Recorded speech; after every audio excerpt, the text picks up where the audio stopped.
guys, welcome back to our channel, RealTing, and I'm Tara. I'm Audrey, and we'll be recapping 911 Season 3, Episode 11. Yes. So... And it's called Seize the Day. Yes, that's a nice title for these ones. Mm-hmm. So our first segment had a mother and daughter heading to do skydiving. Oh, that's not us, honey. Yeah, No, we will not be doing that. Mm-mm. So the daughter's not very impressed, but, mom ready to seize the day. Since the father has passed away, she's just doing all kinds of stuff she hasn't done before, and she's really trying to set her daughter up with everybody. How come you never tried that with me? Well, the results aren't that great, so I'm okay. No. So they go up in the airplane, and it seems there's some turbulence, and the airplane does a bouncy thing, and the instructor hits his head on the roof and passes out. I know. I was like, passes out, and as he's passing out, his oh no, they already opened up the door to jump out, and then when he passed out, he went sliding through, and like the mother tried to catch him, and she's like, oh no, but the thing got stuck on the sidebar, so he's kind of just dangling outside of the thing, and I'm like, no, that could not be me. Yeah. He ends up hanging out by the parachute's rope, so they're unable to land the plane, because if they land, he's going to be bouncy. Yeah. So they can't They'll land crush the plane. So the rescuers show up, and they're like, oh, how are we going to do this? Yes. So then they decide to put Buck and Eddie Buck on top and Eddie. of the fire truck. The fire truck. And the plane will come by, and they'll try to catch him and pull him down. Low-key, it's like playing whack-a-mole. Like they were just like, let me get you. And they missed the first pass. Yeah. So they had to do it a second time, and they managed to get him down the second time. Yes. So they saved him. Surprised this man wasn't more injured than what he was, right? Because and the whole time, thank God, I swear that man was probably praising God, because he was unconscious the whole time. Yep, I would have been happy with that. Right? Because, could you Most imagine? of these things on these shows, the people are conscious, so that would be my thing. Please, God, knock me out so I don't have to really experience this. So then the daughter hopes this scenario ends the mother's matchmaking days and all this excitement that she needs in her life. But no, as they're passing Buck and Eddie, the mother turns, are you guys single? Seriously, Mom? Seriously? Well, she's getting to a certain age. She wants to be a grandmother. She's got to try. So then we're at the captain and Athena's family are talking about Michael's cancer, because Athena's ex-husband has cancer. So they were at their house sitting around, and they were talking about it, and he needs to have a surgery as the brain tumor surgery isn't shrinking. Yeah, because last season, before Christmas break, he was diagnosed with a brain tumor, and cut to now where he has had treatment. And it hasn't shrunk. No. So now they're looking to do surgery. So Athena and Michael's daughter, May, is really upset at this and not buying what the adults are saying. He's not buying that. They're trying to say, well, it's just business as usual. Let's live life. And she's not buying it. She's pretty upset. So then we go to Buck, who gets checked over by his doctor, because last time around he had a bunch of blood clots and had blood clots and different things, so he has to really get checked up to get cleared for to go back to work. So as he's leaving, he says to the doctor, hope never to see you again. And the doctor says, well, you never know. And he's like, really really though? I don't want to do that. No, not at all. So Chimney and Maddie are making birthday dinner for Chimney. It's his birthday. I cook. I like to cook. I've never seen, unless it was America's Worst Cooks, I have never seen somebody put this much water, Hot water. not even this much water in meatballs. I've never even put water in meatballs. Like, usually you brown it first. Like, there's some kind of browning happening. But it was the raw meatballs, and then she just poured water on it. Yeah. And it's like, oh, it's supposed to make it moist. And it's like, okay. I wouldn't want to make her my wife, that's for sure. Like, Chimney, you might want to relook at that. So then Chimney checks his phone, and his dad has left a zillion phone messages on it, and he's going, that's the first time my dad's ever been calling me for my birthday. Yeah. Oh my God, he actually remembered.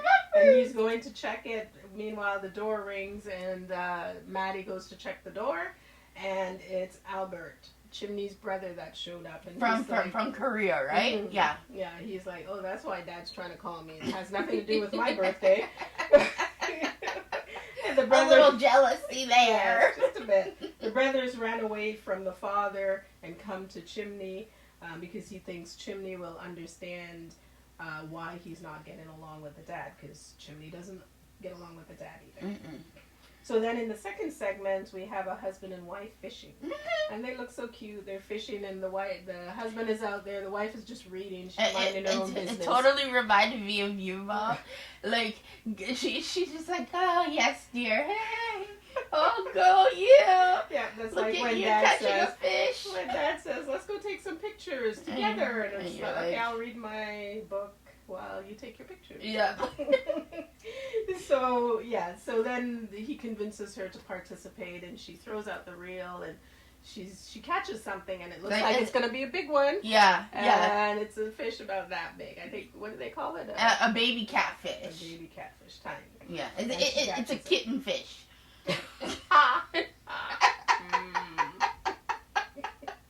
I thought it was funny. So then the husband is trying to show her how to take a picture. He wants her to take a selfie with the fish, and she's just like, no, you gotta make it look bigger, and if you do it this way and this way, and then he goes, yeah, and if you go like this, it's even better, and yeah, like, oh, it goes right down his throat. And my thing is that that could not go down my throat. Like, as it's coming, you would have gone like this, or you'd have gone or something. Like, I swear, like, or my throat would have closed up. Like, no way would have gone down there. Like, oh, holy cow, that man. Yeah, that fish was moving and went right down his throat. Right down, and it was still hooked and everything. No, they had taken the hook off. I know, but before the wife took off the hook, it was all already hooked, right? Mm-hmm.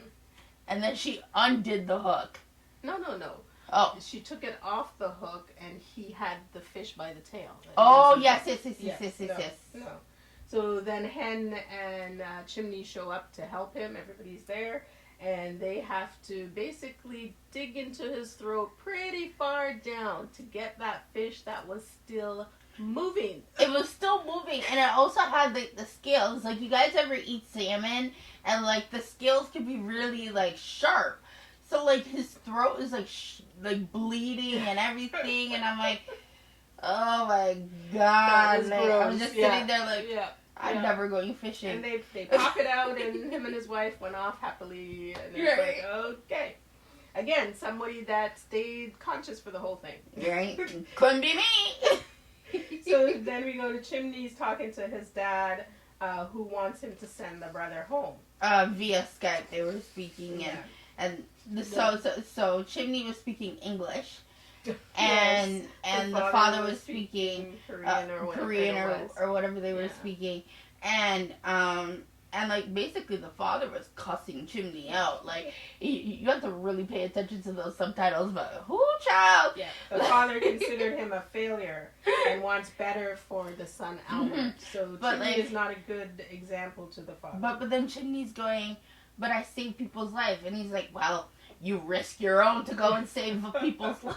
Yeah, he's not impressed with him. Nope, not at all. So the crew are talking about Harry being okay while May is taking Michael's cancer situation harder. Mm.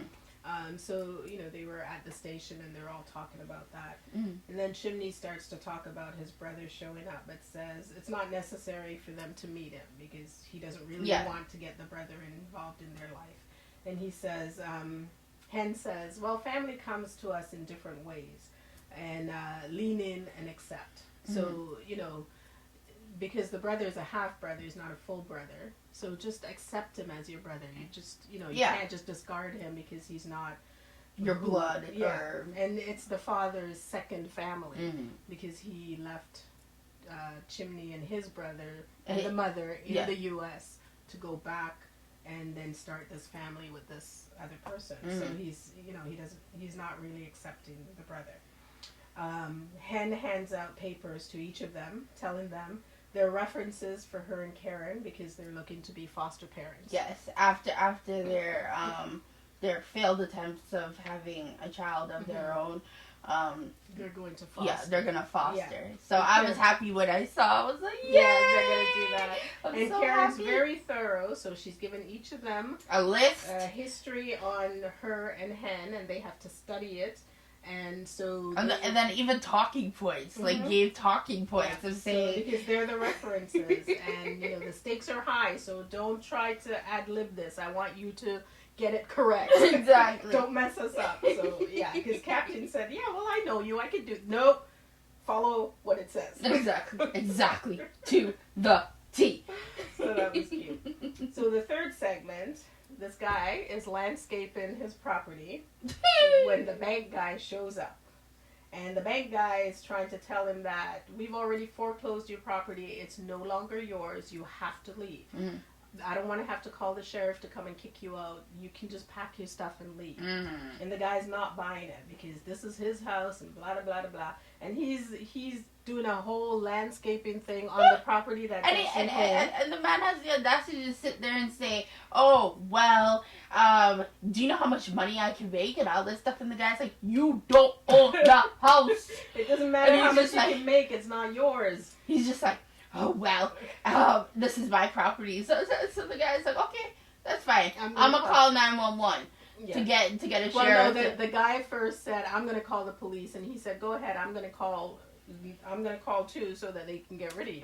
So he calls 911 and he says, "I'm here with this guy," and as he's making the call, the guy runs over. Two tools the bulldozer thing. Bulldozer goes right over him. The little bulldozers that you can rent to use for your own DIY. He has one of those and he runs the guy over, and then you see the bulldozer sitting half on the guy. It's like, and this homeowner is there. "I don't believe I did this. What came over me?" Really? Came over me? Like nothing to me means like I couldn't do that. I couldn't do nothing is important enough for you to take someone's life. Like really, about the house that you've already lost, you're gonna take somebody's life. So they declare that he's been eviscerated because when they manage to take off the bulldozer and pull the guy out, but when they go to turn him over, everything that's supposed to be inside his body is now outside his back. Like his guts. I'm telling you, like the whole twisty thing that's all up in your belly is through him back. Like, no child. That was gross. And he was conscious again. Another conscious person. It was like, really? Oh, I swear, my God. I swear these actors must need to get paid big bucks for this. Because, nope. So when Hen and Chimney are taking him back in the ambulance and they're talking to him and so forth, and he's saying, "Oh, I hate my job. I have to be so mean to people. I don't like that. I wanted to be a firefighter as a kid." And they're like, "Oh, really?" He says, "But I don't think I have the guts to do it." And poor Hen and Chimney are trying not to as they're looking at his guns, hanging out. Yeah, no, you don't. So the crew is back at the station, and Albert is there, winning over everyone, and Chimney again is not impressed. Like, why are you stepping into my space? Then Albert asks if they want to hear why Chimney is called Chimney. Yeah. He's like, why? They didn't say it to the audience, so we're all going, yeah, why? Tell us why. Yeah, like, was he stuck in a chimney? Yeah, we would like to hear too. What? I don't know. But I like, it was funny though, because like, when he asked, why is his name Chimney? everybody turns around and they're all like giggling, and the guy's like, what? And Chimney's just like this. And it's just like, we're like, what? Yeah, so we still don't know why yet. Yeah. So then we're on to segment 4. So this guy's parking his car, and we know something's coming because we're just waiting. He's parking his car and he's talking on the phone. And he's an intern, so like he's doing a mail run for his office, and we're like, okay, like this is kind of slow. What's going on? But the person on the phone is encourage him to speak to someone. So he has a crush on somebody and he hasn't quite told them, and he's talking to this person on the phone, and they're trying to encourage him to speak to the person. Mm-hmm. So he goes into the cafe, restaurant, whatever it is, mm-hmm. and then he sees the guy that he has this crush on there. And he goes up to the counter, and I think the girl was the same one he was talking to on the phone. Yes. So they continue their talk, and she's trying to get him to speak to this guy he has the crush on. And she says, you better talk to him now because he's going to be moving across town. So this is the last time he's in the shop. You're not going to see him again. So you better talk to him. So then he grabs his stuff, and he goes running out the door to catch the guy's attention and runs right into this metal bar that these construction workers are trying to take somewhere, and poof, right in the neck. Well, like, have any of you guys ever hugged somebody and like their shoulder goes into your neck? You're like, ugh. Yeah. Like it was like that, but like it was big literally time. Like his windpipe was constricted. Yeah. And he couldn't talk. He wasn't choking, but he couldn't talk. His windpipe was constricted. It was all like red and stuff, and I'm like, oh, that looks like it hurts. So now, of course, this guy that he was trying to get his attention, he's gotten his attention now. Mm-hmm. So the guy comes over, and he's like, oh my God, are you okay? And he's trying to help him. Yeah. So the crew shows up, and the guy that he has the crush on knows everything about him. Yeah, and he's like, I think he's allergic to nuts, and this. He's and giving that. the guy's history. And it's like, oh, and it's like, oh, he likes him too. That was so cute. It was so cute. So they've secretly been checking each other out, but neither one of them had the nerve to say anything. So then the server comes out, and the young man had on the menu, he had written all the stuff he wanted to say to this guy he was trying to talk to. And the server comes out with the menu, and she starts to read everything. Yeah, she's like, oh yes, and it's like, and the guy's turning red because he's getting so embarrassed. Like his eyes are just like this, like stop. Right. And he can't talk, but she's saying all his words for him. Yeah. And they say, excuse me. So he's not able to speak to Chimney or anybody, and then Chimney says to the other guy, he says, would you like to join him in the ambulance? Yeah. And he's like, yes.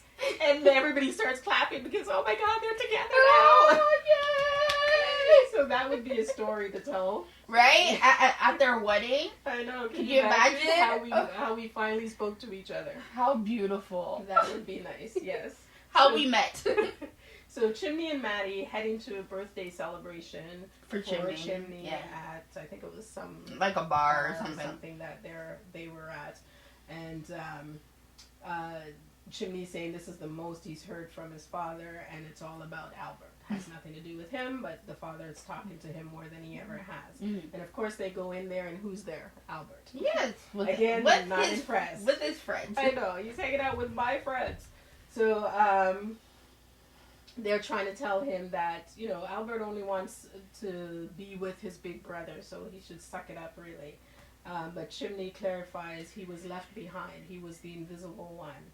And he resents everybody for loving Albert so easily. But, he doesn't really care about him.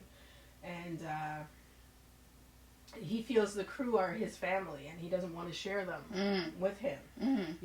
You've always had a family, while I am always piecing one together. But so he was kind of drunk at the time. Yeah. Like everybody that knows Chimney, he's a very nice guy, very caring, very giving. But to this situation, he's like, no, this is my family, this is my friends. go away. Like, it was like going into high school for the first time, and like your sibling is there before you, and everybody's like, hey, little sister, somebody. Can you tell she's experienced this? Yes. I won't say none. So he doesn't really see Albert as a brother, but he knows he's being sucky, and he says, yeah, I know. I know I'm a jerk. Yeah. But later he tells Maddie that his father wasn't interested in being a father, and Maddie reminds him that when she ran away, she ran to her brother, because she wasn't in the show at the beginning, but then she ran away from an abusive husband and came to Buck, her brother, to take care of her. And I liked what she said. The mistakes my parents made with me, they also made with Buck. Yeah. So, yes, Chimney, you're here thinking your parents suck, but they must suck for Albert also. So the two of you can get together on that. So then May goes to see her dad on her own, away from the family. Oh dear, this one's sad. And he's updating his will, which she's not impressed about, because to her, he's focusing on being dead, not being alive, and she wants him to focus on staying alive. So they have this big talk, and she asks him to stop planning his death and to look at options and to keep hope alive and to look at options of staying alive. And she thought she had a good talk with him. Yeah, like it was a very emotional situation. Like they were both like, I love you, okay, Dad, think about it. Yes, definitely, I will think about it. Yeah. So then Chimney visits Buck and thanks him for helping out with Albert. He apologizes to Albert and admits to being jealous of him. And they begin to get to know each other. Yeah. So I think Albert will be on the show probably for the whole season. Hopefully, I hope they have something to do with him. Like, give him something to do. It was nice to see him. Albert says he likes Chimney's friend. He thinks Chimney has a good life and he likes his life. And Chimney says the grass isn't greener on the other side. Hope you can handle them. They're always around. So, be careful what you wish for, because these people that are my friends are always in my life. Exactly. And then we go back to Athena and the family. They're sitting down for dinner. And Michael says, I gotta talk to you guys. I've canceled my surgery. No, like what had happened is that like he got a drink. He got an alcoholic drink. Right. And everybody's like, you're not supposed to be drinking. Aren't you supposed to have surgery? And it's like, well, since I spoke to you, May, and May's like, what? That's not what I was saying. He's like, I'm just gonna seize the day. About to seize the day. Yeah. I'm just gonna seize the day and live the rest of my life. Yeah. He just wants to live his life other stuff, and it was like, oh, okay. And May is like, that's not what I meant, and now she thinks it's her fault. Right, but like he has like stage 3 cancer, right, or stage 4 cancer. So. And he's just gonna go. Like he's just gonna live out the rest of his life, and and they just have to find his body somewhere, I guess. Like I don't understand that's the not attitude. very responsible with your kids and everyone else. Yes, it's your body and you can do whatever you want, but I guess it's the fear of the unknown, right? And like a lot of people don't like the unknown. Yeah, they want to be in control. Yeah. And Hen and Karen are nervous as they wait for the arrival of their foster baby. Oh, she's so cute. They can't wait for Denny, who is their son, to connect with the baby. Oh, so she's so precious. Yeah. And I'm like, I hope they adopt her. Like, well, that's the thing, being foster parents. They have to be careful because they're going to get so attached. Yeah, that's very true. And then Chimney has invited his parents, and his parents are Mr. and Mrs. Lee. So which is his best friend's parents that it's from when his mother died, from when he was young, he became friends with him, and then they actually became firefighters together, but his friend passed away, and they kept the relationship. But they are his parents as opposed to his father that's not really talking to him. Yeah, he considers these people his parents, and he wanted Maddie to meet them. So that was and nice. Maddie was so cute. She was all like nervous and everything. Am I dressed okay? Do I look okay? And they're like, what? You're just meeting them? And it's, no, but I'm meeting your virus. So that was really cute. And our one-liners for this episode. So Eddie says the 118 is the family we chose. Mm-hmm. So they have all chosen each other and their family. Buck, you're a good sister. I'm lucky to have you, to Maddie. So that's nice. And Chimney, my mom, Kevin's family, and all of you, I'm a lucky guy. Because that's his family. Those people all come together to be his family. Mm-hmm. So that's it for this episode of 911. Mm-hmm. So, and I just want to say thank you for watching. Please subscribe and also like and comment. Thank you, and be safe, kind and loving. Bye. Bye.